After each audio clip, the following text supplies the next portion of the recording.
Het jy ook al in skuld verdrink? Ek het al baie in skuld verdrink. Daar was op 'n tyd baie swaar tye, daar was beter tye. Ons het altyd lank terug, het ons van die maan tot die mond gelewe. Brood en polony, brood en polony, brood, brood, brood. Jy koop by R20 se krag, net om te kyk, jy gaan uitkom tot môre, môre maak jy weer 'n ander plan. Hoe lank het dit so gegaan? Nou, ek weet nie van jou nie, ek wou uit my omstandighede kom, want ek wil my ma die beste lewe gee, en ek is seker daarvan, as sy kon, dan sou sy my ook die beste lewe wil gee. Nou, ek het my aanlyn besigheid begin, waar ek hier van my huis af in dollar verdien.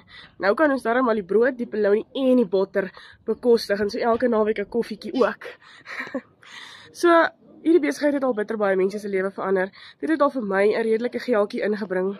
Is tans besig nog steeds. So as jy ook deur lekker dips was, finansiële dips, wat jy nie weet hoe jy daar gaan uitkom nie, comment net vir my hieronder, finansiëel. Ek gaan vir jou 'n gratis bloudruk plan stuur, wat jou lewe totaal en al kan omdraai. Jy moet net bereid wees om die werk in te sit. Ja, daar is 'n aansluitingsfooi, eenmalig, geen maandelikse uitgawes nie.